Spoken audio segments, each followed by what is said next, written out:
ورحمة الله تعالى وبركاته. الحمد لله والصلاة والسلام على رسول الله وعلى آله وصحبه أجمعين أما بعد.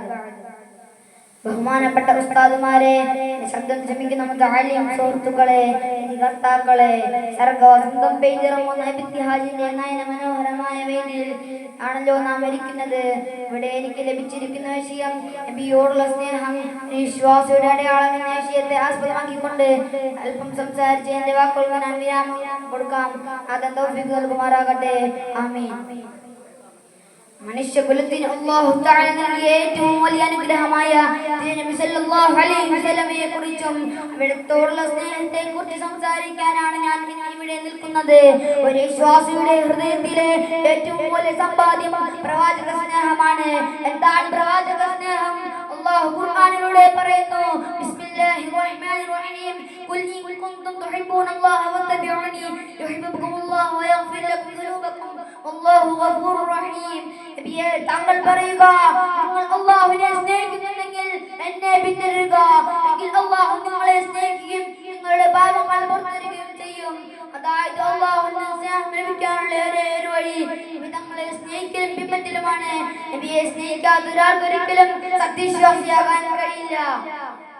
കാലം the dark age, കർത്തയുഗമെന്ന് വിശേഷിപ്പിച്ച പെണ്ണിനും കള്ളിനും കൊലക്കും യുദ്ധത്തിനും വേണ്ടി ജീവിതം അർപ്പിച്ച കാട്ടറബി സമൂഹത്തിൽ നിന്നും സമൂഹത്തെ മാറ്റി ചിന്തിപ്പിച്ചുകൊണ്ട്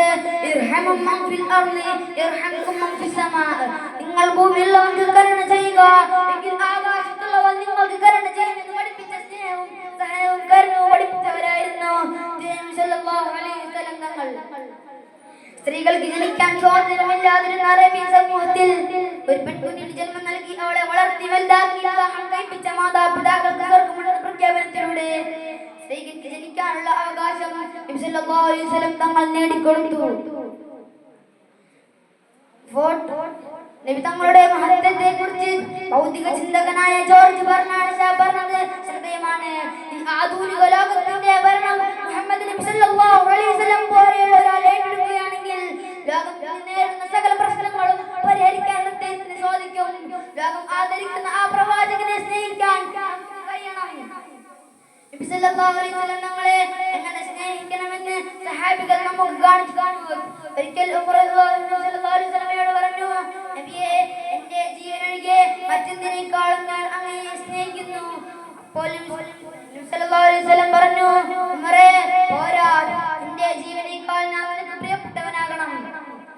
ഉടനെ ഉമർ തിരുത്തി പറഞ്ഞു, അല്ലാഹുവാണ് സത്യം, ഇപ്പോൾ അങ്ങന്റെ ജീവനേക്കാൾ പ്രിയപ്പെട്ടവനാണ്. Father of our nation Mohandas Karamchand Gandhi പറഞ്ഞത് നിങ്ങൾ ഓർക്കുന്നില്ലേ? മഹാത്മാഗാന്ധി നബി സല്ലല്ലാഹു അലൈഹി വസല്ലമയെ കുറിച്ച് പറഞ്ഞത് ഇങ്ങനെയാണ്, ലക്ഷക്കണക്കിന് മനുഷ്യരുടെ ഹൃദയങ്ങളിൽ ഇന്നും അജയ്യമായ സ്വാധീനം ചെലുത്തുന്ന ആ വ്യക്തിയുടെ ജീവിതമാണ് ഞാൻ ഈ ചരിത്രത്തിൽ കണ്ടത്. ലളിതമായ ജീവിതം നയിച്ചിട്ടും ലോകം കീഴടക്കിയ മനസ്സിന്റെ ഉടമയോടുള്ള സ്നേഹം നമ്മുടെ രക്തത്തിൽ അലിഞ്ഞിരണം. ഫോട്ടോ ഇല്ലാത്ത പ്രതിമ പ്രതിഷ്ഠിക്കാത്ത കോടാനുകോടി ജനഹൃദയങ്ങളിൽ ഒരു നേതാവിനെ കൊണ്ടുവരാൻ കഴിഞ്ഞെങ്കിൽ ലോകമേ അതിനെ വെല്ലുവിളിക്കുന്നു. അങ്ങനെ ഒരു നേതാവിനെ കൊണ്ടുവരാൻ ബോക്സർ മുഹമ്മദ് അലിയെ പോലത്തെ, കമല സുരയ്യയെ പോലത്തെ ആളുകൾ ഇസ്ലാമിലേക്ക് കടന്നു വന്നിട്ടുണ്ടെങ്കിൽ എത്ര മഹാവ്യക്തിത്വത്തിന്റെ ഉടമയായിരുന്നു നബി സല്ലല്ലാഹു അലൈഹി വസല്ലം തങ്ങൾ. പിന്നെ എങ്ങനെയാണ് നമുക്ക് നബി സല്ലല്ലാഹു അലൈഹി വസല്ലമയെ സ്നേഹിക്കാതിരിക്കാൻ പറ്റുന്നത്? നബി സല്ലല്ലാഹു അലൈഹി വസല്ലമയെ സ്നേഹിക്കാനും പിൻപറ്റി ജീവിക്കാനും അല്ലാഹു തആല നമുക്ക് തൗഫീഖ് നൽകുമാറാകട്ടെ. ആമീൻ.